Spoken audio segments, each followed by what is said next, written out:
I don't want to rotate the device, guys.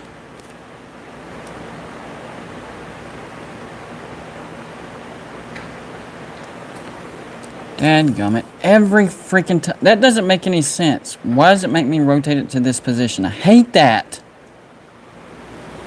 Sorry, guys. I'm ranting. By the way, I got a fan on me because my AC went out and it still hasn't caught up to the entire house.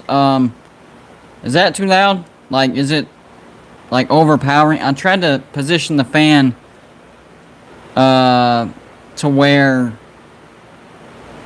it doesn't come on the mic. So, y'all let me know. Is it coming on the mic to where it's, like, giving a big whoosh or unbearable background sound? Let me know. I need y'all's help. Is the fan giving y'all unwanted background noise?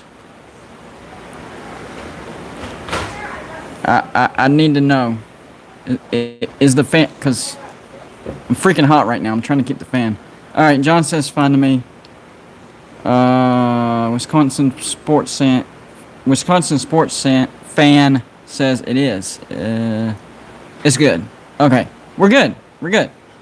Do I still see West Virginia going to the ACC? I do. But the tricky thing is, because of what Bob Bowsby did as far as coming out in that cease and desist letter, the timing as far as when they announce it might be a little bit different than what I was hearing at first. They're still going to the ACC. I'm 100% confident, definitely. It's the timing because of that stupid letter. So thanks, Bob Bowsby. We're wanting the good news sooner rather than later, and you're trying to save your job, and it's getting on my nerves. Anyways, yeah, appreciate everybody stopping by. Gonna be a great show. Hopefully I don't sweat. I do have a fan on me, so maybe that helps. Hey, don't forget to hit the like button. It's not for my ego. It's not, you know, to get a pat on the back or anything like that. All that does is it hits on the YouTube algorithm, and it gets sent and recommended more, so more people will come in. That's all the like is for. I don't get paid extra or nothing. Sorry, that's not how it works. It just hits the algorithm, so more people will come. But it does look like YouTube is doing their job and notifying people that I'm live, so I'm pretty happy about that. Carson Palmer has stopped by. I'm doing well. How are you, sir? Yes, Yvette does need a wrench, but whenever I went in there, I couldn't figure out how to do that. Maybe I can do that. Y'all bear with me 1 second. Maybe. Nope. Hold on. Never mind. Maybe if she... Tell her to say something in the chat. I might be able to modify it from there. And Will, my brother, said he can do it. So, I'm going to try this rotate button and see if that'll help with me being able to go the other... Nope. That's the right way. Okay. We're just going to stick with this. I'm going to figure out how to get it to where my phone can go the other way, because I don't like this situation. But it's okay. It is what it is. So, quick update. Ohio State fans are super mad at me because whenever I did my prediction for a 12-team playoff, if it were to happen this year, I have Ohio State at number 9. I don't think they're going to be terrible or anything like that. I just think having a quarterback that's never thrown a collegiate pass, which is the first time in like close to 50 years that Ohio State will be starting a quarterback that hasn't thrown a collegiate pass. It's gotta sting a little bit. So the way I see Ohio State doing this year is I think they pick up one loss in the regular season, and they lose to Wisconsin in the Big Ten championship. So I'm not saying they're going to be bad. I mean, one loss regular season and then losing in the conference championship, that's not a terrible season. I just think experience, will cost them a loss here and there. That's all. Nothing big. But yes, I do expect West Virginia to go into the ACC, 100%. The big question is, and I'm thinking about making a video about this, the ultimate goal, the ultimate resting spot for college football, quite possibly could turn into kind of sort of what we see with the NFL. And what I mean by that is the ACC and the SEC could merge, and then the Pac-12 and the Big Ten could merge, and the national championship would then be, similar to what the Super Bowl would be. The winner. They would still have division and stuff like that, but it's just where the money, I think, is going to end up going. Two mega leagues, and I do think the ACC could cut some teams before that happens. I would say Wake Forest, Syracuse, maybe Boston College, and even the SEC could cut some teams. Maybe Vanderbilt. Well, I say teams, but really there's only one that pops in my head, Vanderbilt. I could see that happening, and then possibly picking up TCU, Baylor, and Oklahoma State. To be honest with you, I think Oklahoma State would be a really good fit in the SEC. If they went after Oklahoma State, they'd have to get somebody else. So, maybe they could do like a Oklahoma State, West Virginia type of thing if they didn't go to the ACC. Something like that. I don't know. Who do I think the other team that they could bring in with West Virginia to the ACC? Well, of course, number one would be Notre Dame. But if Notre Dame decides they want to stay independent, which is, in my opinion, the wrong choice, then you do have some options. I would say UCF. I think they're a sleeping giant. I really do. They have the largest on-campus student body. They're right there next to Disney, which is, one of the organizations with ESPN that's kind of controlling this whole thing. Pretty good recruiting ground. Really close to Miami and Florida State. They might have an issue with it, but overall, I think it'd be good for the conference. And then there's Oklahoma State. I know it's way out there, but I don't know. I could see it. And then there's Cincinnati, of course. I think Cincinnati and West Virginia would be a good 1-2 combo if they brought them in. So, I think it's possible. I don't think Cincinnati should be above UCF as far as, the ACC choosing who should come with West Virginia. Cincinnati's good, but I don't think they meet the economics. And they're good right now, too. Are they sustainable? I don't know yet. They have flashes of on and off, and, we'll just see. And their TV market isn't as good as what it appears. I know they're in Cincinnati, but I've said it before, Ohio State pretty much owns the state of Ohio, and that includes the city of Cincinnati. Of course, there's Cincinnati fans in Cincinnati, but for the most part, it's Ohio State fans. So that TV market isn't as good as what it sounds. And West Virginia is a very underrated TV market. What gets talked about the most is the population of West Virginia, which is true. It's not that big, not all that many people in West Virginia. But the fan base of West Virginia is spread throughout the nation. Our fan base is bigger than what you think.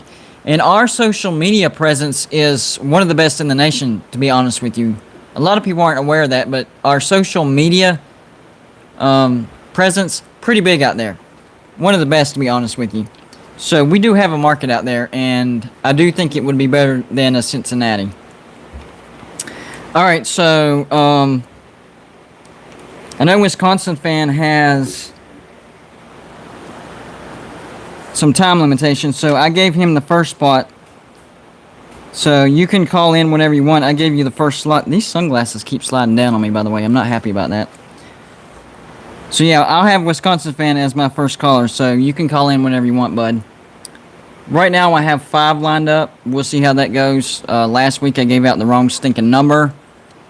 pretty sure I didn't do that again this week. So, by the way, if you want to be if you want to call in on my show because we've had troll issues in the past, just send me an email. Joey, post the email in the chat. Send me an email of your name, the number you'll be calling from, and then I'll send you an email back as far as what caller you will be. And that's the best way we can control the troll situation right now because it got crazy, guys. So, yeah, call in whenever you want, Wisconsin fan. I am ready whenever you are. So, the way I did my 12-team prediction, if it were to happen this year, I had the 1 seed Oklahoma, number 1. I think they'll go undefeated, win the Big 12, and they're going to be a very dangerous team. The 2 seed Clemson, I think Clemson beats Georgia, goes undefeated, and wins the ACC. 3 seed Georgia,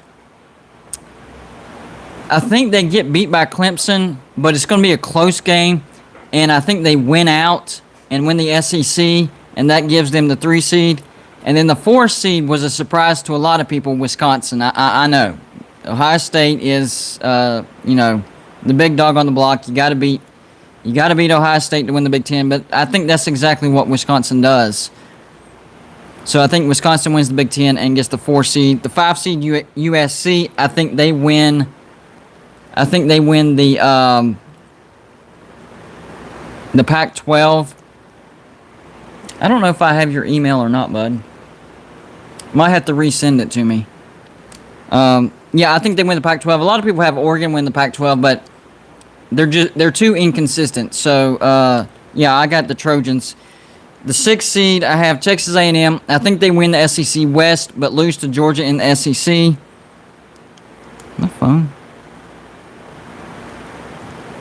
And then the 7th seed, Cincinnati. I think Cincinnati has a chance to go undefeated. 2 tough road tests, though, I will say, at Indiana and at Notre Dame. But I think they're good enough to win both of those games. So I have them the 7th seed. The 8th seed, North Carolina. I think they win the Coastal Division, but get beat by Clemson in the ACC Championship. The 9th seed, that's where I have Ohio State. I think they lose 1 game in the regular season and then to Wisconsin. Could be totally wrong, and they go undefeated. Who knows? 10 seed, Alabama. Yes, I do think Alabama takes a step back this year. They could be the runner-up in the SEC West with only 1 loss. And that means losing to Texas A&M. Texas A&M goes undefeated in the regular season, then loses to Georgia. I can definitely see that scenario happening. 11th seed, Iowa State, the runner-up in the Big 12, in my opinion. And then the 12th seed, a dark horse, Penn State. I do think Penn State could have a 10-win season.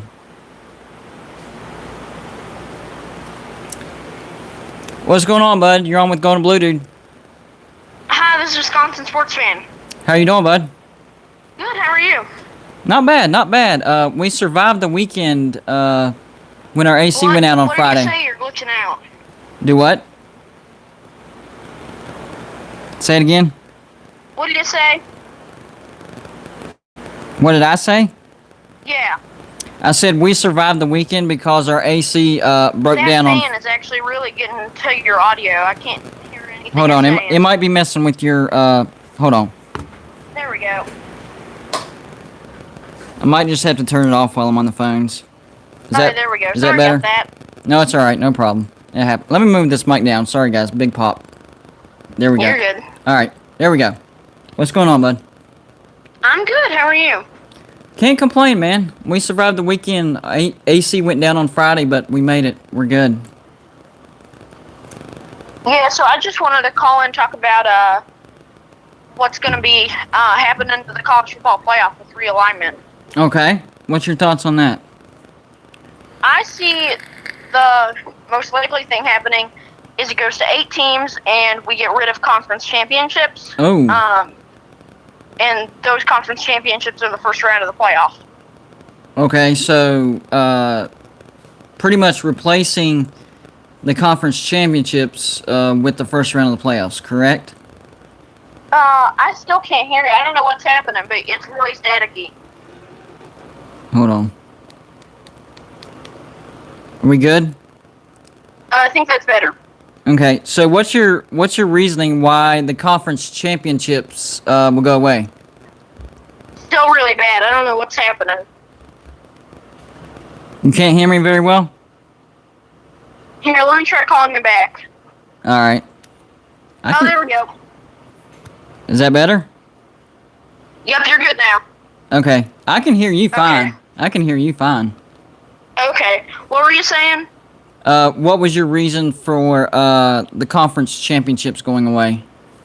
I think that putting them in the playoff is going to make you a lot more money, and I think that's going to make more sense, especially if the Super 4 break away from the NCAA. Yeah, but I still think the conference championships could help as far as determining what seed you could get. I think they could still play a purpose, but I see where you're coming from. I definitely see where you're coming from. But I think they could still serve a purpose, even if we do go to the 4 Super Conference, which I do think is happening. I do think that is happening 100%. I can't bring myself to predict that conference championships will go away. But, we didn't see a lot of this stuff coming, so you might be right. Yes. What do you think is going to happen to the NCAA? Are the Super 4 going to leave it? Yes, I do think that the NCAA's days are numbered 100%, and they're going to break away. And I think that the group of 5s, they are going to... hold on. I think Tiger Baskins is trying to call in. They're going to break away.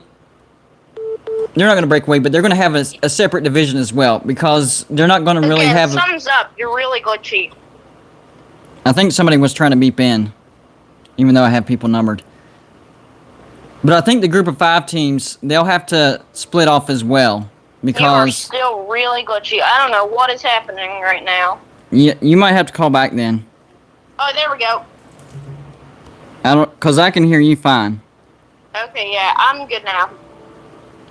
But I think the group of 5 is going to have to split off, and they're going to have their own national championship. I think the Super 4 will split off from the NCAA. The NCAA won't have a purpose, and then the group of 5 will have their own division and have their own national championship, because really they won't have a purpose as far as, as it relates to the Super 4 conferences. See, what I see happening is actually the Mountain West folding and it becoming the group of 4 due to the fact that then you can have 16 teams. And I think the American is just going to be the best teams they can find. So Army, Navy, Cincinnati, UCF, they would be cutting a lot of those smaller teams. But I think it would actually benefit them if the Super 4 Hold on one second. Mods, can y'all mute that dude, please? No, we're past hiding them. We're past hiding them. He's done it multiple times. Freaking silence him. Done. Sorry, we got a troll in the chat. I'm sorry to hear about that. Oh, it happens. It happens. No problem. But for the most part, I would say that I agree with you. There's a few things that I would say are slightly different in my view. As far as I would say, the conference championships stay. The NCAA's days are numbered. 100% agree with that. The group of 5 teams, they're going to be separate, and they're going to have their own national championship. And then you'll just have the Super 4 and then the group of 5, 2 separate things. And it'll be like the FCS. They'll still schedule them, and they'll get paid, but it won't really have any bearing on their chances of any participation with the ball in the Super 4 conferences. They'll have their own stuff going on. I think they'll have their own playoffs, to be honest with you. Yeah, so I do have, I think, one more thing, which is what's going to happen to the Big East and teams like Marquette and Villanova, who have been quality programs when it comes to basketball. What's going to happen to them? That's a good question. I would really have to think about that. They could get absorbed into like an ACC or something like that, just in basketball. Okay. Or it could be a totally different thing, and the Big East still exists in basketball like it does now. Okay. So either way, something like that. I don't see those teams, all right, y'all can't play basketball. No, no, no. Nothing like that. It's either they would get absorbed into, an ACC or something like that, or they'll just keep being the Big East in basketball. Okay. I actually do have one more thing as you're talking about it. Okay. I see that if they're going to break away from the NCAA, we will not see any Cincinnati, West Virginias. The Super 4 is going to play the Super 4 non-conference. And, for example, you might have West Virginia's non-conference schedule being Penn State, Kentucky, Maryland, and someone else. Yeah, but I do think Cincinnati has a chance to be in the Super 4. So they're right on that line. They could, but they might not. But if they don't, I agree with you. I don't know if they could be on somebody's schedule that's in the Super 4. But like I said earlier, it could be like the FCS where they pay them, they come and play, and that's your purpose, something like that. Yeah, well, I'll let you go since I don't know if you have anyone else lined up, but I will let you go. Okay, bud. Thanks for calling in. No problem. See ya. All right, bud. See ya. Smart kid. Definitely had his questions ready, and he had his answers ready as well. So that was actually a pretty good phone call right there. Good job, bud. I appreciate that. I know, Scott, you said you didn't know if you could call in or not. If you want to call in, you can. Or I also had Sports Nerd lined up. I don't know if he's in the chat or not. Both of you guys can call in. If not, I'll have Tiger Baskins on. So we'll give that a few minutes. Scott or Sports Nerd. Either one of you guys. Yeah, and I can have Tiger on as well. Let's see. Who do we have in the chat, though? Oh, he was double duty. He was on the phone call and he was in the chat. Good job, man. Double duty. Let's see. So we got Totally Not Depressed this here. Joey Foster, Tiger Baskins is in the chat. You can call in, bud. That's fine. Matt's in the house. He says Pitt will go 7-5 or 6-6. Y'all know I hate Pitt. You know it. But I think there's a good shot that Pitt could end up going 9-3. Going to Blue Dude here. I think this is Tiger Baskins, right? Yes, sir. This is the and only Tiger Baskins. Is this the and only Golden Blue Dude? I believe so. Last time I looked, yeah, it is. It's just me right now. We're good. Okay. Yeah, dude. Sorry I was a little late. We got off of. I was doing a Pigskin Pete show earlier, but I got off a little late. But I am glad to be here with one of the coolest YouTubers in the world. I appreciate that. Hey, by the way, how did that show go? I didn't get to tune in on that. Honestly, one of Pete's best shows in a while. Like, he's had good shows like lately, and they've been getting better and better. But we actually had great freaking calls. Like, we had great calls, dude. Everybody talked football. Everybody was realistic. And so that's why I was kind of hyped, because I know me and you always talk real about college football. So I kind of want to hit some points that we talked about earlier, like that I've kind of wanted to go over with you. That's great. But first, I have some breaking news, Tiger Baskins. Today we hit 2,600 subscribers. How about that? Damn, I know somebody famous. Golly. Can you send me your autograph on like a piece of paper or something, and I will frame it? You know what? I will send that to you for absolutely free. How about that? Well, I mean, okay, that's fine. I was going to send you deliver a bunch of midget strippers to your front door, but you know what? That works for free. Hey, email me later about that, all right? Shh, email me about that later. You weren't supposed to say anything, man. I got you. Yeah. No, never mind. Yeah, free. Yeah, we're good. Dude, I'm super proud of you. I have no idea what you're talking about. Anybody in the comment section, I do want to say this. Hit the like button. Golden Blue Dude is blowing up rapidly, and it can sound biased if it wants. Before, I would say I'm not biased, but I don't even care anymore. Being able to hang out with Golden Blue Dude lately, he's a freaking West Virginia fan that knows what he's talking about. Usually it's people, who their teams are close to winning national championships. West Virginia fan, Mr. Golden Blue Dude, just loves college football. And for me, I love talking college football, so it's always awesome to have somebody that I can banter with, and I don't think there's anybody else out there that can banter like Golden Blue Dude. So I try. You know what's really cool? What's really cool is the way I have this set up. I did this on purpose, where my live shows are going to be on Wednesday and Saturday. What's really going to be cool is whenever college football rolls around, and I have my live shows on Saturday, we're going to get some raw reactions from fans where either their team won a big game or lost a big game. There is nothing like those raw reactions. Those are going to be some good shows right there. Dang, that's a smart idea. Very, very smart idea. Yeah. And guys, I'm in the works right now. I may have to bribe Mr. Golden Blue Dude, but I would love to do one night a week with you. I would love to do, especially when college football gets here, because I think we would have a blast on the show. I do. Oh yeah, I think so. We can work something out. I'm 100% sure on that. Yes. Yeah, sounds good. 100% sure. So fill me in on the questions and answers that was going on over there on Pete's shows.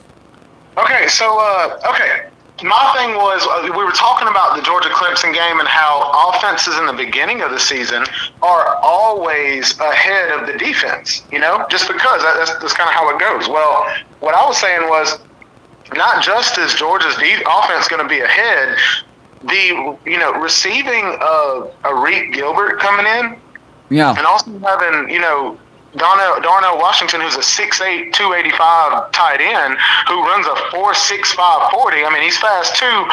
It's such a nice thing to know we have a quarterback who can get the ball to him.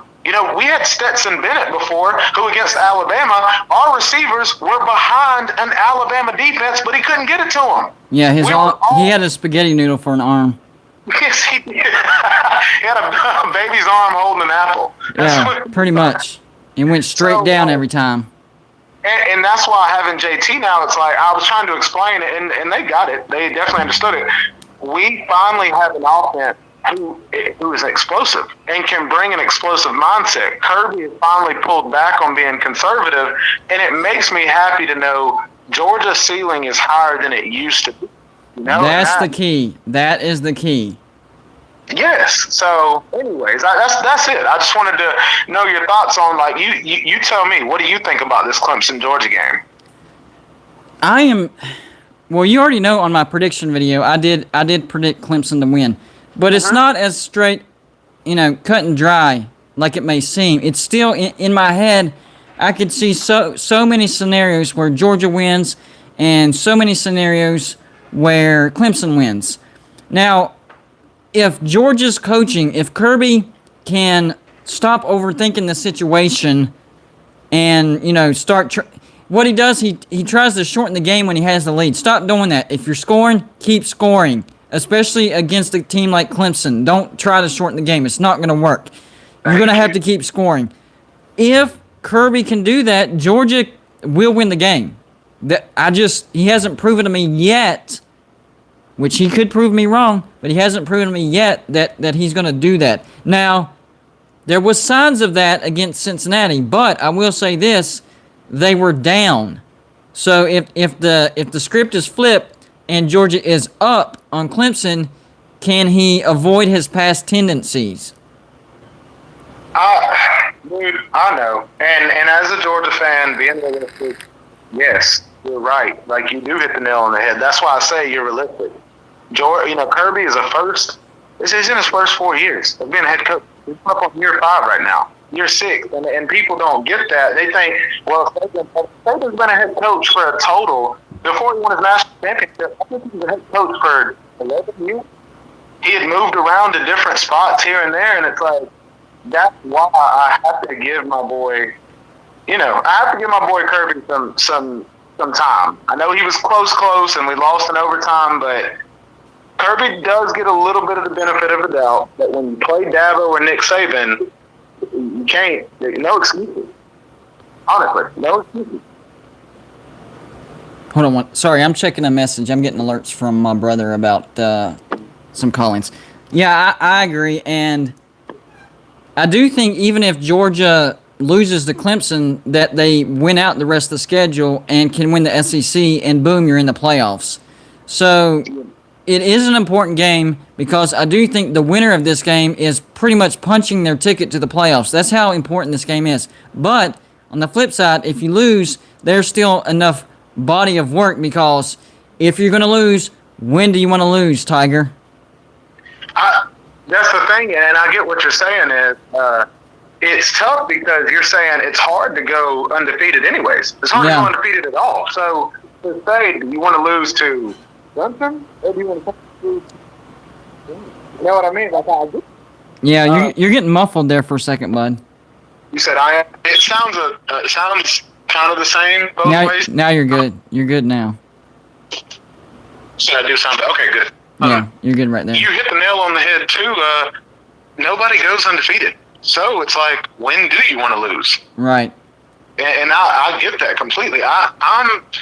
If Georgia can beat Clemson, I think having Kirby as a head coach to make everybody disciplined, you know what I mean, to keep everybody like, all right, next game, move on to the next. We have a chance at going undefeated. Yeah. But losing to Clemson, I think we will not lose a game again because of how hard the players will work. Does that make sense? It does. Absolutely. So that's a tough one. I know it shows some people in the comment section are wanting to call in. Do you want me to post the number, or do you No. Don't do that, please. I don't mind stepping back. No. Don't post the number. But I need my brother. He just texted me. I need you. Hold on. Let me check. So I need you to text me his number. That's the big situation. I need to know the numbers that are calling in, because then I know who's for real and then who's a troll and all that stuff. So if you would, I know you sent me the name and stuff, but I also need his number because I didn't see the name in my email. So I need the number to go along with his name. Well, Tanner, the guy in the comment section, Tanner, just let you know, buddy, we're definitely not ignoring you. No. The way that Golden Blue has been doing the show, we've had a few people call in and say some very negative stuff, so we're kind of scheduling calls. Yeah. So definitely not ignoring you. We want you to call in as many times as you can, but we're going to have to get your name and number together. Okay? Now, once I get my soundboard and I can screen calls, then... okay, I got it, Will. Thanks. Then anybody can call whenever, and I can screen it and then, knock you off before you even get rolling. But until then, it's, if you want to call in, you email me, and then I'll email you back and say, hey, you're going to be caller, 1, 2, 3, 4, whatever. So that's how we'll do that. We're not ignoring you, though. We promise. We're not. We're just trying to keep the trolls from being stupid on this thing. For sure. And somebody had a good comment. They said, I don't know about FSU or Pitt. I know Pitt is your rival, so I'm going to give you a chance to be even more real than you already are. Tell everybody what you think about Pittsburgh. I think Pitt can eat shit all day long. I hate them. There is no other team on earth that I hate more. But having said that, I do think that Pitt will go 9-3 this year with an outside shot of a 10-win season. And the reason I think that is because they get North Carolina, Miami, and Clemson at home. If they can win one of those games, they will have a 10-win season. And as long as they don't slip up and lose to somebody they shouldn't, Pitt's going to have one of the best defenses in the ACC, and Kenny Pickett right up there. Well, I wouldn't say right up there with Sam Howell and DJ Uiagalelei, but I would say the next tier. So he is a very competent quarterback. So I'm still sticking with the 9-3. But if they can pull off an upset against Miami, Clemson, or North Carolina, Pitt could have a 10-win season. I hate saying that, but the truth is the truth.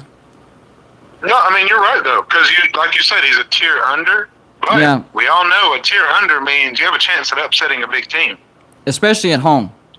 Yeah, especially at home, dude. Especially in a freaking atmosphere that Pittsburgh has built over the last 5-10 years. Well, I don't think Pitt really has a great home field advantage, but the difference is they don't have to go into a hostile environment. So I'm not really giving them a great home field advantage, but they don't have to go into Clemson or into Miami or into North Carolina and upset them on the road. So, a crowd of 20,000, a crowd of 25,000 doesn't really help you all that much, but at least you're not having to travel on the road and face, 70, 80 85,000 of the opponent's fans. No, that makes perfect sense. You're taking away the atmosphere of the other team. So now it's just a neutral, basically a neutral site. There you go. And I think that's winnable. Somebody said this in the comment section, and we'll see how you feel. He said, just passing through, hook 'em horns. I usually dog Texas, but lately I've been really realistic about it. Yeah. I like the idea of Texas coming in because as a Georgia fan, I've played college football on PS3 for the last 10 years. You know how many times I've scheduled Texas on my schedule? Probably every single year, so I can play at their stadium. So I'm excited. They do have a great tradition, and their fans are not bad at all. The reason that Texas has gotten a bad rap is because the Big 12 kisses their rear end over and above what they should. Like last week, coming out and saying, the unsportsmanlike flag, and they specifically cited, hey, if you do horns down in your opponent's face, you're getting flagged. We already knew that. You didn't have to specify that. That's a duh thing. We already know. So that's why Texas has gotten a black eye. Their fans are fine. It's the Big 12 itself, and it just makes you shouldn't allow a second party make you not like the other person. But that's what happens. And then you meet them in real life, and they're actually pretty good fans. They're very diehard for sure, and yeah, it does get on their nerves when you do horns down. But it's not like, you're flipping us off or, something like that. It's the Big 12. The Big 12. My bad, go ahead. The Big 12 has just made it into something that it's not. I've heard from a few Texas fans, diehard Texas fans, they don't give a crap about it. They said that it actually came out of nowhere, and that's what raises my point. I think the Big 12 tried to play kiss-up. I think the Big 12 tried to make Texas feel like, hey, we're going to take care of you, blah, blah, blah. And it backfired. Everybody looked and started dogging Texas, and I think that's what drove Texas away even faster. Well, it really wasn't a thing until West Virginia did it. I'm not trying to, say, I feel sorry for what... I don't really care about that. But the thing is, it didn't really get talked about that much until West Virginia did it in front of a TV camera. Oh, they disrespected, one of our moneymakers on television. Throw a flag. He didn't do it in their faces. He didn't. Wow. Yes, he did it to the fans, but you're allowed to do that. He didn't go up to a fan and punch them or anything or shove it in their face. He just did it in their direction. Big 12 was like, they're disrespecting one of our moneymakers in front of a big audience because Texas West Virginia was a big deal that year. Both of them were looking to win the Big 12 that year. So they took it as a slap on the Big 12 because it disrespected Texas on national television. So it was the Big 12 that was behind all that, not Texas. I agree with you, and we're standing up for Texas fans. So if you're a Longhorns fan, let us. Let us know, but just know that we're standing up for you, honestly. Yeah, absolutely. It's and Bowsby coming out with the cease and desist letter. That was stupid. If you're gonna write a letter like that, you better have evidence. Even if what he's saying is happening, he couldn't back it up. He didn't have any evidence. He didn't have any proof. You can't just send letters like that based on hearsay. Even if you are telling the truth, you have to have proof to back up what you're saying. It makes you look like you're just trying to save your own job. Exactly. Yes. So he's just proven to be a bad leader, and the Big 12, at most, will be around for another 3 or 4 years, at most. But by 2025, the Big 12 will be done, for sure. Dang, that's actually a realistic prediction. Yeah, it could be as soon as next year. It could be as soon as next year. But I'm saying life expectancy, as far as on the long end, would be 2025 at the most. Yeah. Oh, you're right, dude. You're very right. All right, How's your weekend been going? Pretty good. Well, you know what? I just lied to everybody. It was not good because my AC broke down during a heat wave, and of course it was on the weekend, so they couldn't get out here. But fortunately, we had a family relative that worked on AC, and he came down today, fixed it. It's still a little warm in here because it takes a while for it to catch up and everything. But this was one of the hottest weekends I've had in a while because we didn't have any air conditioning. I would say it's one of the hottest weekends because you have more subscribers in 1 week than you ever have. Dude, that's what made it break down right there. It got too hot. The channel got too hot. That's what it was. I didn't even think about that, man. Good point. You're right. Yeah. Hey, comment section, I need y'all to step up. Y'all have been one of the greatest that I've seen on YouTube.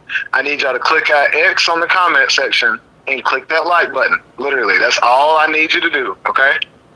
Hit that like. And y'all, like he said, y'all are one of the best. A lot of y'all clicked the like. And the last show, we had 100% participation. We had as many likes as we did viewers. That's how awesome y'all are. Wow. So, yeah, exactly. That's what I'm talking about. Well, I have so what I'm going to do is I have another scheduled call in here in just a minute. If nobody calls after my last caller, I'll let you jump back on. How about that? Dude, that's perfect for me. That's fine. All right. Sounds good, man. I'll talk to you later. See you, buddy. All right, bye.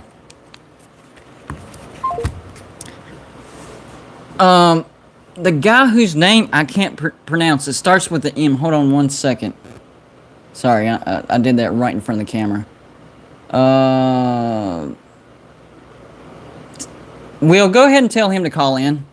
I can't really communicate with him right now because kind of doing a live show. So you go ahead and contact him, have him call in. I have that number. Hold on, let me double check. Hold on just a second. Hold on. I'm writing it down just to make sure. Yep, there it is. We got it. All right. What's up? You're on with Golden Blue, dude? Hey, how's it going, man? Pretty good, man. Pretty good. How are you? I'm doing all right. Well, these past 2 weeks have been as crazy as ever with conference realignment happening, and and for the past 2 weeks, it's basically the first time I really remember anything truly happening. And there's been so many sites just trying to predict where we're gonna go, what's gonna happen to the Big 12, like. Oh yeah. And I honestly think that the AAC is not going to try to pluck out of the Big 12. They just can't, because the other four conferences are going to be trying as much as they can to try to keep up with what's going to be the biggest super conference that will ever exist. Yeah, we're not talking about group of 5 teams trying to pluck up. These are Power 5 teams, so those other Power 5 conferences are going to want them. Exactly. And even though the Pac-12 now is saying no, we don't want anybody else, they're already scrambling, trying to get Oklahoma State, Kansas State, whoever else they can. The one problem I see is if everybody tries to stay at 16, there's currently 65 power schools. That's including Notre Dame. Right. So one of them is going to be left out. And my thoughts are, I love Kansas State. I really do. Yep. But I think that they're going to be the ones that are left out because they don't have much of a TV market. They're in the middle of Kansas, where nobody knows where Manhattan is until you see K-State football or basketball. With West Virginia, on the other hand, I think they have the best case scenario. They have the best case scenario for anything because they're in the middle of 3 conference ranges, like the Big Ten, the ACC, and the SEC. If the SEC decides to expand more than 16 or decides to get rid of one, where do you go? You're not going to be going for Cincinnati. That's all held up by Ohio State. Right. Were you gonna try to get UCF? No. What would they bring to the market? Right. West Virginia has had the most experience out of all of them. Besides Oklahoma State, maybe in football, I think West Virginia has had the best experience in football by far. They bring an incredible basketball program along with a lot of other sports here that people never even think of. Right. And for us, I read this article from Rubbing the Rock or whatever it is, and it was honestly hilarious because it was saying how West Virginia wouldn't bring anything to the ACC. And in all reality, West Virginia would bring a lot more to the ACC than 2/3 of their conference members. Like, what is Boston College bringing to the ACC right now? Yeah, they claim because, you know, it's near Boston that they grabbed that TV market. People in Boston don't care about Boston College. They just don't. They're not relevant. Yeah, they're not. They're not. What does Wake Forest bring? What does Syracuse bring? Like, what, basketball maybe? But even so, the past decade, they haven't even been relevant in basketball. Yeah, I know, and maybe that kind of, sort of makes them, you know, a little bit relevant, but their football is so bad that it kind of, you know, counteracts that in a very negative way. And Syracuse doesn't have a big TV market either. They claim, oh, they're in the state of New York. Yeah, upper New York, and nobody cares about them. Yeah, nobody cares about anywhere like above Buffalo, New York. Yeah, or anywhere especially when they're west bad. of New York City.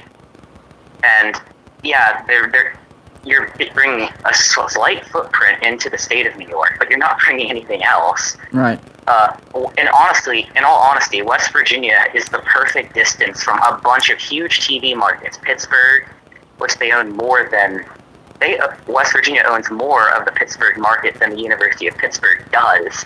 Yeah. They're close to the Columbus market. They're close to the DC market. They're close to honestly they're closer really to the New York market than Syracuse is. That's the thing that a lot of people get wrong. They go by, well, the population of West Virginia is so small. Okay, I understand that, but that doesn't represent the entirety of West Virginia's fan base. We own the majority of the Pitt market. Of course, we own pretty much the entire state of West Virginia, maybe that little sliver of Marshall down there in the lower left. And plus, our fan base is scattered throughout the nation, and we have one of the biggest social media presence out of any university in the Power 5. So West Virginia brings more to the table than people realize.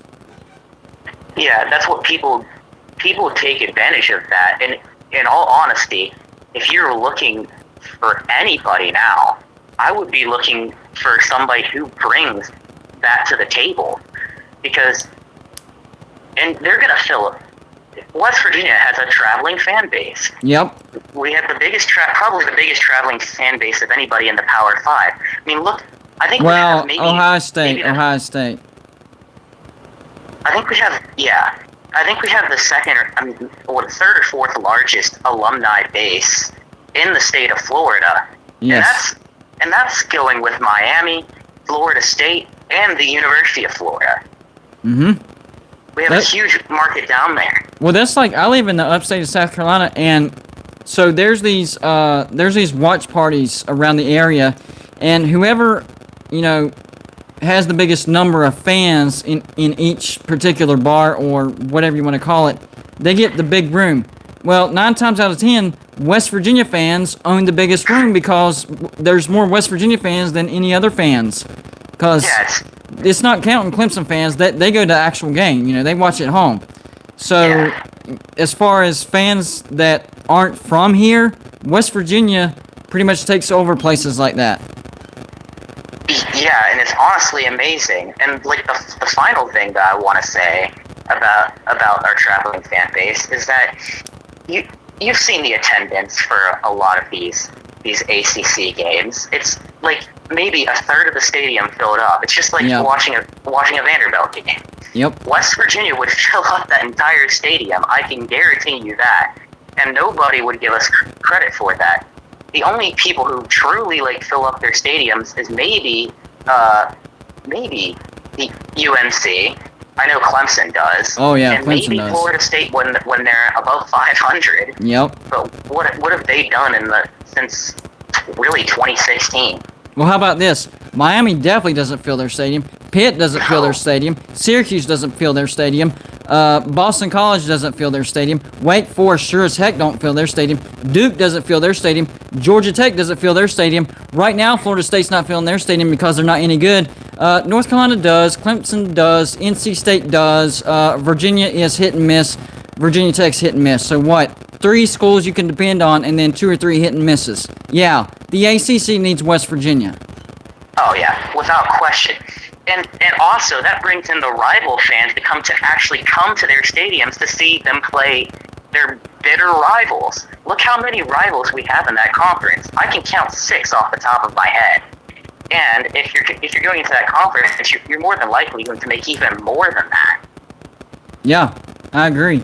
And well, I did forget about Louisville. They actually do show up pretty well. But that was one of the reasons that I said West Virginia should go to the ACC. They would bring more eyeballs to a West Virginia Boston College game. Not many people watch Boston College, but West Virginia fans would watch that game. So there's more eyeballs for that game. West Virginia, Virginia Tech, West Virginia Pitt, West Virginia Louisville, West Virginia Miami, West Virginia Syracuse. Nobody watches a Syracuse game, but because they're playing West Virginia fans would watch it. And maybe even Syracuse fans too that don't normally watch the games. Yeah, exactly. There you go. Because you're bringing back so much, and you're bringing in so much. Because even if Notre Dame decides they're not even going to join, West Virginia would boost the ACC market and potentially boost the amount of money and revenue that the ACC would be getting. And I agree. They don't realize that. Yep. Nobody realizes that, except for people who actually are intelligent and look into it. Exactly. It's all stereotyping. It's such a small state. They always look at the population of West Virginia. If that's what you're going by, then you're missing a lot. A lot is going straight over your head. You really need to do your research before you say West Virginia doesn't bring anything to the table, because West Virginia really does. More than Cincinnati and more than UCF. Now, UCF has potential, but right now West Virginia would bring way more to the table than UCF. They would bring more than what Houston would, and Houston has a huge market. Yeah. They don't really care about Houston because Houston's irrelevant, and Houston will continue to be irrelevant under Dana Holgerson. Yeah, I think Houston set back at least a decade under Holgerson, if not more. Oh yeah, because that's what he did to us. Yeah, like they were okay during the Applewhite administration. Oh yeah. Like, I mean, he immediately ran off De'Aaron King. Like first step, run off De'Aaron King. Done. I honestly don't get it. They're like mini Texas. They fire their coach. They fire their coaches when they're just starting to get into the groove of things. Like Tom Herman. Tom Herman was doing fantastic at the University of Texas. What was he, 4-0 in bowl games? Yeah. Something that you hadn't seen at the University of Texas for ages. And they run him off for Sarkisian. Sarkisian might be a good coach, but they're setting back at least another 2 or 3 years because of that. I mean, if he would have had a losing season last year, I would say I would agree. But 7-3 in a COVID year, that's pretty good. Yeah. So I agree with that too. I think they. Now maybe eventually Tom Herman would have gotten fired, but I think this was a year or two too early, and replacing him with Steve Sarkisian, to me, that's a lateral move at best. So that completely baffles me why they did that. Yeah, he might have gotten a little bit better under Alabama, but even so, he's proven at not one but 2 major schools that he's been kind of a flaw. So it's kind of a hit or miss here. Now, I honestly, a lot of people are saying he's going to be really good, but I'm not so sure. That's why I have, like, in my predictions, Texas at 6-6 or 7-5, instead of like 3rd or 2nd in the conference, which a lot of people think that you're going to be. Yeah, I know, and I don't know. Steve Sarkisian really hasn't proven anything. I mean, he did okay at Washington, and they were terrible the year before, and he managed to have a winning season, but he hasn't overwhelmed me to the point where you're like, we need to fire this guy and hire Steve Sarkisian. So I didn't see it at all. I mean, maybe it turns out to be good. I'm not saying it's going to turn out to be a bad hire. What I'm saying is he didn't do anything beforehand to prove that this was necessary. Yeah, it's not like you've gotten Coach Brown, who came from Troy and basically built that program into what they were. Like they were nobody. They had never been in the top 25 before he'd come in. And they're on their way back to being a nobody after he's gone. Yeah, they went straight back to being a nobody. They were on the brink of almost defeating Clemson. Yep. Think about that, Clemson. Yep. And they did beat Nebraska and LSU, I believe. Yeah, they beat Nebraska with, I think, was Scott Frost there at the time? No, that was before Scott Frost. It was, I think it was Bo Pelini. I think Bo Pelini was there. Yeah, it might have been him. And I know it was Ogeron that was there. I think it was either his first or second year at LSU. Yeah. And then the next year, they went off and, like, blew out Miami. Yep. It was crazy, man. Hey, man, you need to you need to email me more and do some more call-ins because this was pretty good. I got somebody else lined up right after you, but this was great, man. Awesome. You know your stuff. I appreciate you calling in, bud. Yeah, thank you. I appreciate it, man. Have a good night, bud. You too. Colin, you are good to go. I think I say it's either Colin or Colline or I don't know. It looks like Colin. Anyways, you can call in now. I know you tried to call in earlier, but I was on my other call in. I got your number and everything, so I know it's you. You're good. You are on with Golden Blue Dude. Hey, Golden Blue Dude. I appreciate you having me on, man. I really do. No problem, man. How are you? Hey, before I ask you any questions, I just want to let you know I've been following you for a while, and what you're doing is great, man. I really appreciate all the videos every day, things of that nature. You've been awesome, man. I really do appreciate it. Well, you know, to me, it's not really work. I love college football, and it's amazing. Well, hey, man, I hate to stray away from football for a moment. I'm sure we can get back to that, but I've been talking to a few of my friends, and we've been having a question that we've been bouncing around back and forth with about WVU basketball, if you don't mind talking about that for a second. Go ahead. So we were talking about Bob Huggins. Uh-huh. And, you know, he's getting up there in age, and, you know, he may not be, I love him to death, don't get me wrong, he may not be the healthiest guy. Right. But do you think he will make it to 1,000 wins with West Virginia? Because we were talking, you know, average wins a season for him, or hopefully for him, is about 20 games a year. Right. And he's exactly at 900 right now, if I'm not mistaken.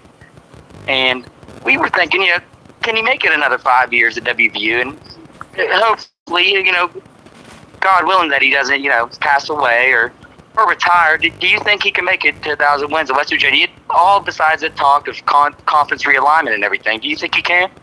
Well, you know, like you said in the beginning, it does depend on his health. But, you know, if he coaches as long as, you know, a Boeheim or a Krzyzewski, absolutely. I mean, we're talking 5 years. I think he can do it as long as his health holds up. And, you know, like you said, he on average 20 a year. And then every once in a while, he has these great years where he can pull off, you know, close to 25. So, yeah, if he can hang in there, he's definitely the caliber of coach that could pull this off. Right now, he's what, number 6 in the all-time wins, I believe. I believe so. I think he's a couple behind Roy Williams from North Carolina, who's retiring soon. He's a couple behind Bob Knight. He's a couple behind Bob Knight, and then Jim Calhoun. I think Jim Calhoun's 917, somewhere around there. So I think he'll hopefully pass all 3 of those guys this upcoming season. I was just thinking what your opinion on that is. I mean, yeah, well, real quick, thank you, Yvette Stowers, for the $1.99 super chat. She says, $2 super chat challenge. There you go. The challenge has been issued. I think my biggest question is, can he get West Virginia back to the Final Four? I think he had the team last year. I think we just ended up with a bad matchup against Syracuse. I was mad. We got off to a sluggish start. We started figuring out how to beat the zone, and then we went on that scoring drought again, and that defense did what it's supposed to do and irritates a good shooting team into not being able to shoot well. So I'm really more concerned about can we get back to the Final Four, which he's a great coach. I think he's capable. I just wish we would not get that stupid matchup that we end up getting either in the second round or the Sweet 16. It was 2018 when we ended up playing Villanova, the eventual national champion, and had we not had to play them in the Sweet 16, we would have probably made the Final Four that year. And we played them closer than anybody else, including the runner-up Michigan. I completely agree, and we were screwed a couple years with the brackets. I think there was 2 or 3 straight years we ended up playing the team that played or won in the national championship. I think the year before that was Gonzaga, or maybe the year after that ended up losing in the national championship game. One more question about basketball, and then if you don't mind, I'll move on to football. What do you think your value of Derek Culver leaving the team? Do you think that's going to be offensively? Obviously, I feel like a lot of people can agree on that's a big loss. But near the end of the season, I feel like he kind of became a liability on the defensive end. And don't get me wrong, I'm not talking bad on the guy. I'm sure he's a great guy. He was a heck of a basketball player. But I feel like near the end of the season, he kind of turned into a defensive liability. And honestly, I think he was a big reason why we lost that Syracuse game. We didn't have a big guy that could catch the ball in the middle and make a play with it there. So I'd like to hear your opinion on that. Well, I mean, it doesn't really worry me because we're recruiting at a pretty good level with Bob Huggins. But yeah, I don't know whether it was fatigue down the stretch or he was looking towards the NBA down the stretch. But you could definitely tell he wasn't playing with the same energy that he was at the beginning of the season. So as far as the transition from last year to this year, if it was the same Culver that was playing at the end of the year that was going to start this year, then, I wouldn't worry about it at all. It was the Culver at the beginning of the year that would have hurt if he would have kept playing that way. So I'm not really worried about that much because, like you said, he wasn't showing as much heart, as much energy. And the guys that Huggins is going to put in there will. So I'm not really worried about that much. Good. But as far as talent goes, I mean, on paper, yeah, it might hurt a little bit in the beginning. I completely agree with you. I completely agree. I think that's why I think the beginning of next season might be almost a molding time. Yeah. But I completely agree with you on that comment. So enough about basketball. I have a question for you about our non-conference opponents, Maryland and Virginia Tech, and then I think who's the Long Island? Yeah, Long Island. Yeah, Long Island. We play in between those two. So Virginia Tech, I think, was predicted third in their conference of the ACC, and I'm not sure where Maryland's predicted to end up in the Big Ten. But how do you feel about the strength? Let's say we make it out of our non-conference 3-0 this year. Yeah. How good do you think that'll look on a resume with the ability, or where both of Maryland and Virginia Tech are going to end up at the end of the season? How do you think those wins will play out, if hoping we do win those games? Well, first off, thanks to my brother for the $5 super chat, but now he's saying he's going to have to borrow $5 tomorrow, so he spent $5 and he's going to need it tomorrow. Thanks anyway, brother. But anyways, to answer your question, of course, Long Island, they're FCS, that won't matter. Maryland and Virginia Tech, that depends on how they do the rest of the season. Honestly, I think Maryland could have a winning season and get to a bowl. Virginia Tech, they're a different story. I think Virginia Tech could end up missing a bowl. So as far as our FPI goes, I don't think Virginia Tech's going to help us at all. And that is at home. It is a rivalry, but I expect us to beat Virginia Tech by at least 2 touchdowns. The Maryland game is going to be a little bit tougher. It's on the road. I think Maryland's a little bit more talented than Virginia Tech, especially with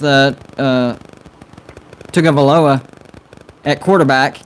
And he was showing signs of, figuring out the offense and his talent at Maryland. So I trust our defense to shut them down, but Maryland will score points. I think we beat Maryland by a touchdown, maybe 10 points.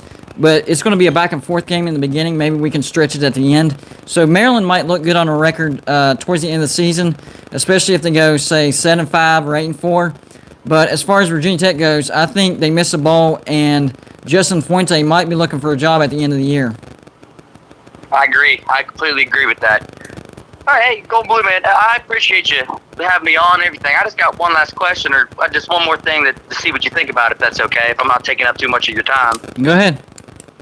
So about the whole, I've seen your videos on the whole conference alignment and everything.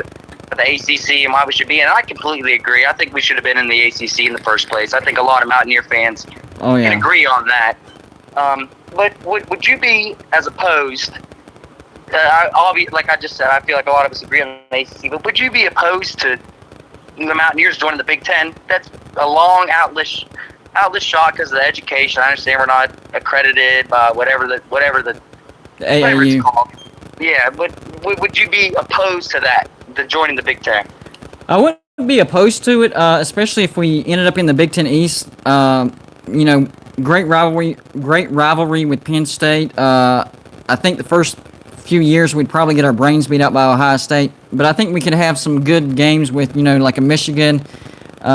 We'd beat up on Michigan State. We'd whoop Rutgers. We get to play Maryland every year. People forget about that. I know we get to play them this year, but that's not an every year thing right now. So I'd be okay with it. I just don't see it happening because of the accreditation, and the Big Ten is a lot more picky about who they bring in than what the ACC is. But as far as being opposed to it, no, I wouldn't be opposed to it at all. Right, yeah. Especially I'm the money. we'd make a ton of money in the Big Ten. Yeah, I'm the same way about it. I really am. I truly am. Well, hey, I gotta tell you, I appreciate you, man. I appreciate what you're doing, talking about Mountaineer sports. I love it. I appreciate you having me on and everything. And I know you're maintenance man. I'm sorry about my little baby brother Tanner. He was on there. He thought you guys were ignoring him. I apologize. No, you're good, man. You're good. We get it. We get it. I apologize about that. But hey, Golden Blue Dude, anytime you have me on, man, I could sit here all day and talk Mountaineer sports with you, man. I really could. Oh yeah, absolutely. I appreciate you calling in, and just keep sending me emails, and I'll keep having you on. Yeah, absolutely. And I think I was talking to one of your buddies about I'm with Superior Industrial Laundries. I'm sure you haven't heard of them, and Fairmont, West Virginia. So if you guys ever want to, maybe get together, do some sort of sponsorship, that'd be great, man. All right, man. We'll holler at you sometime and see if we can work something out. Absolutely. I appreciate you, man. Keep doing you. You're doing a great job. I appreciate it. Thanks. I appreciate it. Have a good night, bud. Yeah, you too, man. Yeah, God bless. Talk to you later. All right, you too, man. Bye. That was actually a pretty good conversation right there. Not bad at all. I'm guessing that Scott can't come in because he was supposed to call in earlier. I still have Logan and Jacob on the list, and I have your numbers, guys. Let me make sure I haven't missed your call, because I know I missed... No, that was Tiger. So, if y'all are in the chat, Logan or Jacob, either one of y'all, if y'all want to call in, you may. No problem. I got your number. Sorry about the pop, guys. I'm going to move this back. And if nobody else calls in, I'll have Tiger call back in, and we'll wrap the show up here in just a minute. But I do have Logan and Jacob written down. So, it is open for you guys whenever you want to call in. So, while I'm waiting on those guys, I'm going to see what's going on with the chat, guys. I haven't forgot about y'all, I promise. Neo says, what I remember is the trips to Fulton County Stadium. I've been to Fulton County Stadium. It doesn't exist anymore. That was the old Atlanta Braves Stadium, and as run down and dilapidated as it was, dilapidated, I think is the right word. The atmosphere was crazy. And Wisconsin sports fan, that's a tongue twister. You don't realize it. Try to say it 5 times fast. If you're a Mountaineer, give me a let's go Mountaineers. Of course, let's go Mountaineers. If you're in Mountaineer Field, it's 10 times better. But I will always give you that. Let's see. Fireball. Truist Park. You know, I should have memorized all the ballparks for everybody, but I'm not sure what Truist Park is. I would, if you tell me, I'll probably kick myself for not knowing it. Let's see. We're in the right direction with Coach Brown. Absolutely. And Peanut 3844 Abel says, Fuente definitely on the hot seat. Yep. 100% agree. Let's see. He also says, even though Canes do well in college basketball, I still can't watch it. To each their own. I know a lot of people that cannot watch college basketball. It's an acquired taste sometimes. John Kelly says, I watched the 2007 Fiesta Bowl on YouTube last night. That's always a good watch. We fired Holgerson instead of Bill Stewart, even though we whipped Clemson in the Orange Bowl. I'm trying to figure that one out. Because the 2011 Orange Bowl is whenever Holgerson took over. So, for some reason, I'm not putting 2 and 2 together on that one. Oh, if anybody's wondering who my MLB team is, it's Cincinnati Reds. And they actually have a chance to get into the playoffs via the wild card this year. Last time I checked. We'll see. Jack Harrington says... Big Ten is fine. They will never break up. They got the money, like the SEC. I 100% agree with that. The Big Ten, not in danger. SEC, not in danger. ACC, possibly in danger if they don't add some people. That's why West Virginia needs to be added. And yes, they do bring money and eyeballs to the table. And Pac-12, if they fall behind too much further, they could be in trouble as well.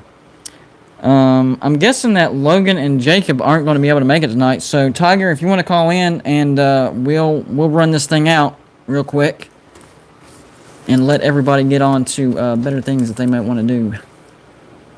You can call in, Tiger, now. We're good. Lizard Circus in the house, the famous one. Appreciate you stopping by. 1990 Cincinnati Reds stunned the world. Yeah, they beat the A's, who were supposed to win the World Series. I remember that. TB says he's going to give it a few more minutes, then he'll call back. That's actually very noble of you. I appreciate that. The reason I told you to call in is that I'm not seeing them in the chat, and they haven't messaged me or anything, so I don't know what happened. Fireball says, lizards stay positive and positive things will happen to me. Yeah, I agree with that. All right, here we go. Tiger calling in to run this thing out real quick. Hey, thanks for stopping by, bud. Yes, sir. I just wanted to help you wrap up the show. I know that it's been a great show so far, so I figured, I'd do what I can. So you let me know what you would like me to do there, sir. Well, first of all, I want you to answer me a question. Did we have one bad call tonight? I think this has gone way better than you planned, than I even thought it would. I think the whole having people scheduled to call in, it lets them know that, we are going to talk, whatever your questions are, we're going to talk about it. And every single person is called in with ammunition to talk about. Exactly. So, that way they don't have to shoot off the hip, They've written them down, they got them ready to go. And for the most part, they have the answers too. It's one thing to have the questions, but when you have solid answers, I'm impressed, guys. Good job. Yes, and that's been kind of nice. It's kind of cool because you're almost molding your call-ins. Like, we want you to be serious when you call in, but at the same time, if you just want to hang out in the comment section, hey, you're welcome to. Like, come on in. And I love being able to read comments in the comment section and answer questions. And one of them, I thought you would like to see this. Appreciate it, Jack Harrington. He said, thanks, man. Tiger, thanks, man. You guys are awesome. Definitely, we love having you here. But one that I wanted to add, Mr. Golden Blue Dude, he said, if West Virginia gets added to the ACC, Miami will no longer be able to make the excuse that they would have dominated other conferences. What do you think about that? Oh, man. You know what? I would actually agree with that because what he's saying is West Virginia's going to come in and they're going to have success as well. And Miami, I don't know what happened to Miami whenever they joined the ACC. I thought they were going to have so much more success than what they've had. One of the biggest problems is their coaches, for whatever reason, don't know how to recruit. Even Mark Richt, when they had him, they just can't recruit at Miami. And they used to be a juggernaut down there. So I cannot figure for the life of me understand why these coaches at the U, a brand, a national brand, the swag, cannot recruit. Or at least better than what they're doing and put a better product on the field. They have some good starters at Miami, but their depth is not good at all, and that's why Alabama will eventually stretch that lead and wear them out. They have good starters. De'Aaron King's a good starting quarterback, but the depth is not there. They have not had good cycles to add to the depth, so I don't know. And you think after this year, when they lose all those playmakers, what's Miami going to look like after that? I mean, West Virginia just beat you, Miami, in a recruit. Jacoby Spells, 4-star defensive back. We beat you. I know. What does that say right there? That got me so hyped up. When I saw that, dude, that's all I could think about was I know Golden Blue Dude is losing his crap right now. Y'all, dude, what about the quarterback that y'all just got? Not just got, but recently. Well, yesterday, we got the 4-star wide receiver. No, I did not know. Yeah, that. we picked. What the flip is going on in West Virginia? Neil Brown is what's going on. What in the world? And see, okay, well, hold on. Hey, go ahead. You're good. That question that you just asked proves what I've been saying. You're saying what the flip is going on. Well, what the flip is going on is we don't have Dana Holgerson anymore. Before Dana Holgerson, we were recruiting a top 25 recruiting class. He comes along, we start recruiting in the 40s, and all of a sudden everybody thinks that West Virginia is, 40s recruiting class. No, that's not West Virginia. That was the bum Dana Holgerson. He couldn't recruit worth a flip. Now we're getting back to how we're actually able to recruit. Well, and I'll say this about the Miami deal, and you tell me what you think. I think the reason Miami has struggled with recruiting, I think it's overwhelming for these guys when they get to Miami because, one, the standard is so high, but two, they hear all this talk around them. You got to win the state of Florida. You got to recruit out of the state of Florida. Yep. So they're recruiting these same guys, and you're trying to compete with Alabama, Georgia, top Clemson. You're trying to compete with these guys instead of saying, there are other players that are good in other states. And if you're not getting beat by those teams, you're getting beat by West Virginia. Oh, snap. Dang, Golden Blue Dude on it tonight. Yeah. I'm on that one. You're right, though, dude. You're right. That's it, though. I don't really have a actual, theory on what's going on other than they're just not recruiting well. Is he... I think they're putting it all in one basket. I think they're going after these guys at home and selling the stay-in-home deal. And when they don't get them, they don't have a backup plan. That's exactly right. No backup plan. That is a problem. Big problem. Same with their depth issue. They got some pretty good starters, but no backup plan, no depth. That's exactly right. Exactly. No, dude, and I agree. Anyways, dude, I know you're wanting to end the show, so I guess I will help. I'll go ahead and get to it. Comment section, y'all have been awesome. I've literally been in it for about 30 minutes now, just having a blast talking to you guys. And I'll make it quick. I'm Tiger Baskins. You guys are welcome to follow me. I don't do shows yet like Golden Blue Dude or, like these guys on college football. They'll come quick, hopefully within the next 2 weeks. And you'll have me on your show, right? Dude, most definitely. Most definitely. And, We're kind of growing really fast. I just hit 275 subscribers today, so we're averaging about 10 to 12 every day, and I'm about to finish my 3rd month. If you guys want to help me get to 300, I would absolutely appreciate it. Sorry about the fire in the background, but anyways, Golden Blue Dude, you were the freaking bomb, bro. I will let you go, and I hope you have a good night, okay? I appreciate it, man. I hope you have a good night, too. We'll have you on again for sure. Yes, sir. See you, dude. See ya. That's the way you end the show. Appreciate you, Tiger Baskins. You're awesome. Chat, awesome. Look at that. More likes than people in the chat. That's what I'm talking about. That's like 110, 105% participation. That's awesome. Appreciate you. You guys are what makes this show great. You, not me. You. We lined up the call-ins. They called in. Boom. They had their questions. They had their own answers. Amazing stuff. You know your stuff. I'm impressed. A good back and forth thing we had going on. So, yeah, it was awesome.